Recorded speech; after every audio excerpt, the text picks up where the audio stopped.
everything but the truth. The lie. Everybody has lied at some point in their lives. Those who are empathic in nature, however, place considerable stock in honesty and decency.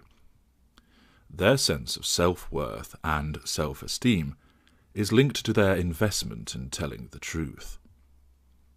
The strong sense of guilt, the need to do the right thing, and an awareness of the consequences of telling lies means that most empathic people only tend to stray into the arena of the white lie, so told in order to protect and to help.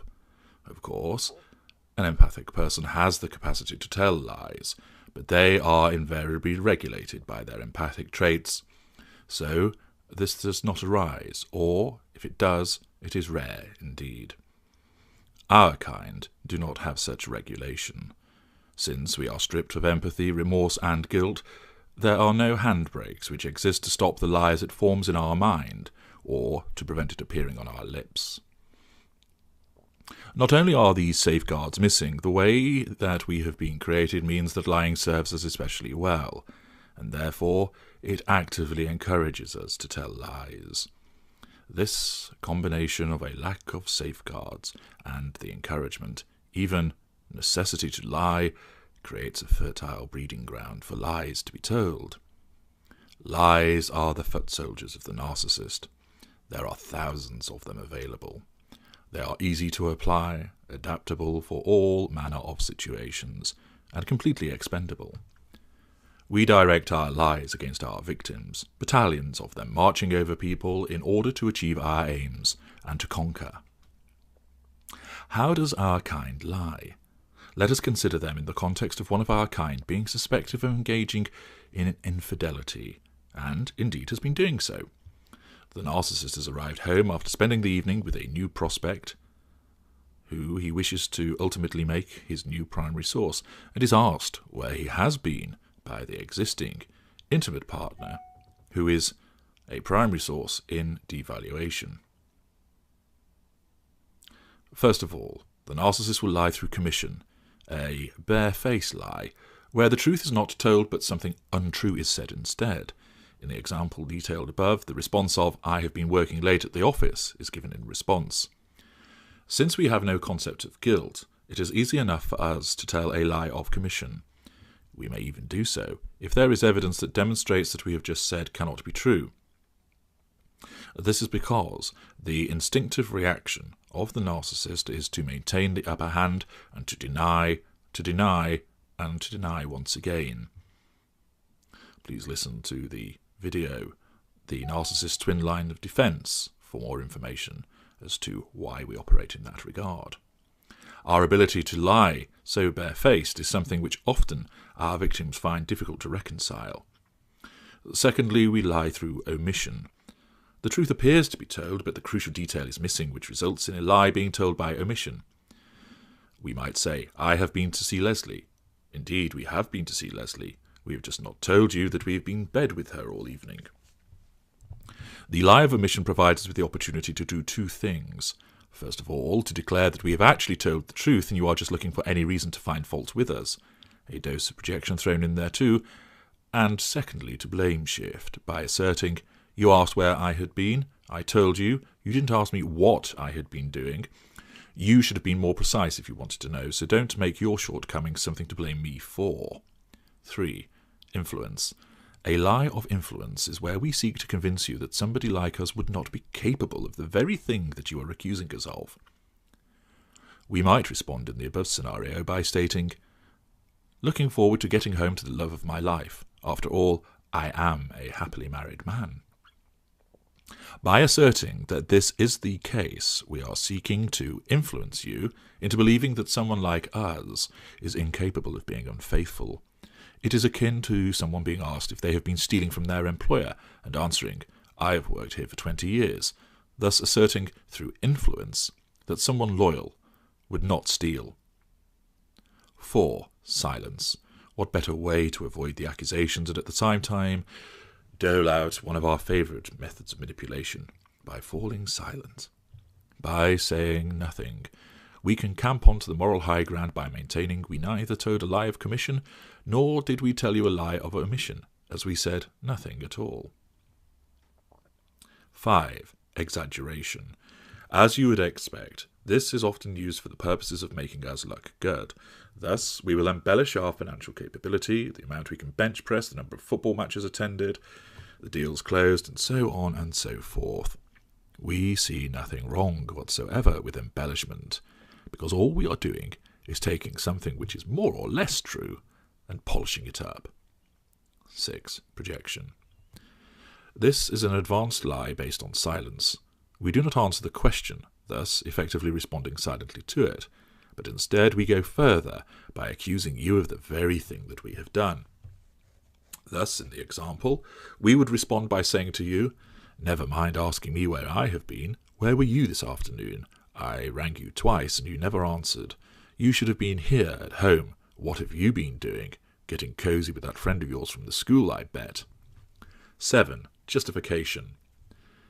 In this instance, you actually do get the truth told to you, but there is no admission of the truth by us. Thus, we are maintaining a lie to you. This often includes those familiar manipulations of the pity play and or the blame shift.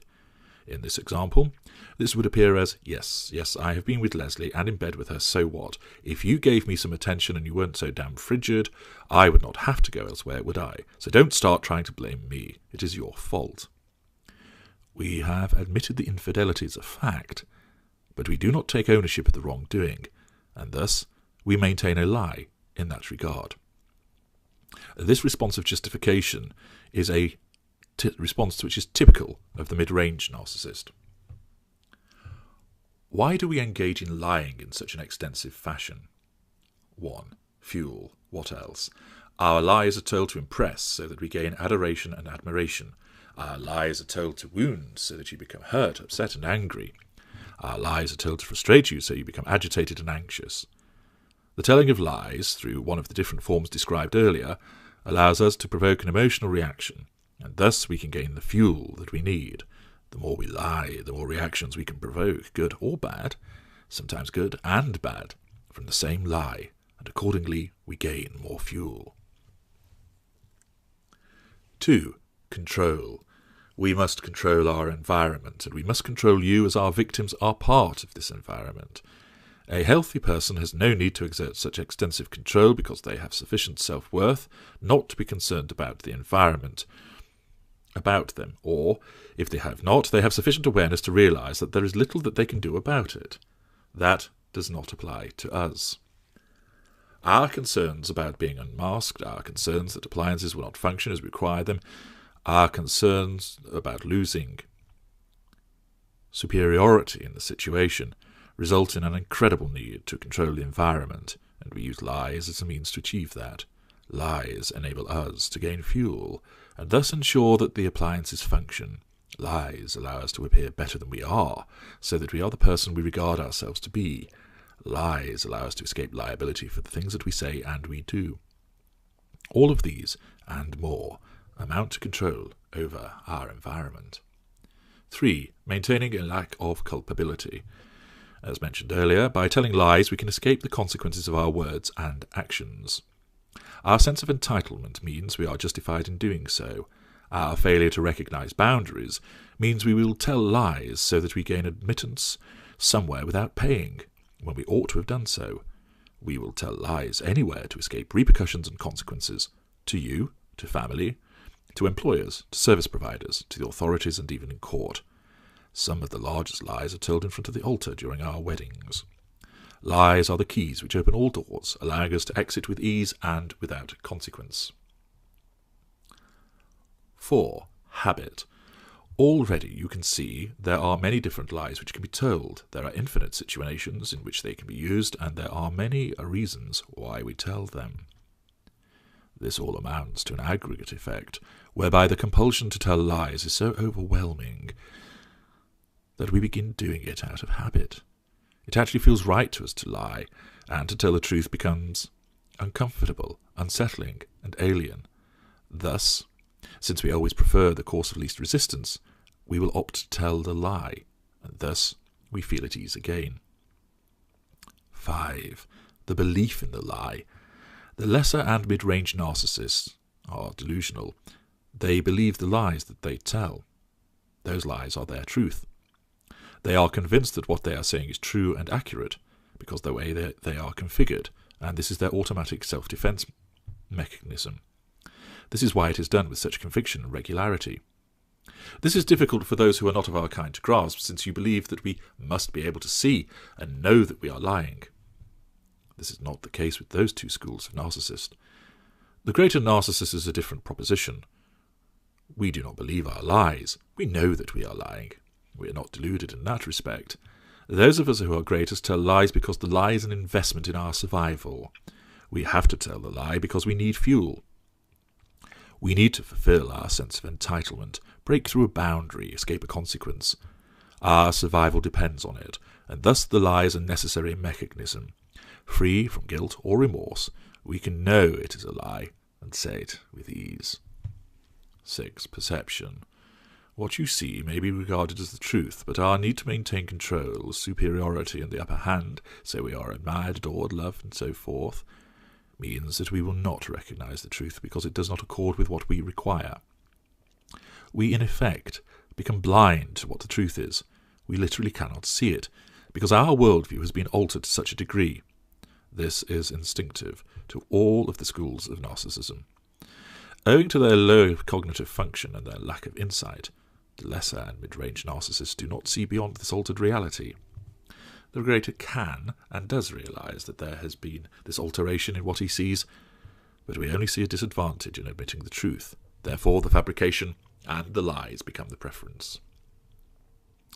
7. Exploitation. Lies are inherently dishonest, but with the greater of our kind in particular, we use lies because they exploit our victims into giving us what we want, complying with our demands, and providing us those things which we deem to be necessary to our survival.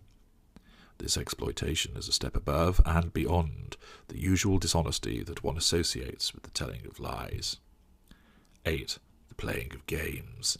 Again, this is usually the preserve of the greater of our kind, but the telling of lies becomes a game to us. The more lies, the better. If we tell a lie and you unravel it, we will just tell another one, even though we may contradict ourselves. We do not care for contradiction. After all, we are not liable for the consequences, and there are so many different manipulations that can be used to deflect, deny, and so forth from what we said only moments ago. The playing of the game entertains us, appeals to our sense of omnipotence, and accords with our higher cognitive function. The more elaborate the lie, the greater the sense of achievement that is obtained from its construction and its effects. 9. Confusion. Telling lies confuses those who hear them, especially empathic individuals who are committed to telling the truth, being honest, and getting to the truth. A confused victim is one which remains in our grasp for longer. Lies are an essential part of the toolkit of our kind. You will experience them repeatedly during your entanglement with our kind, and to such an extent that it becomes exhausting to try to discern the truth from the morass of lies that are spewed from our mouths.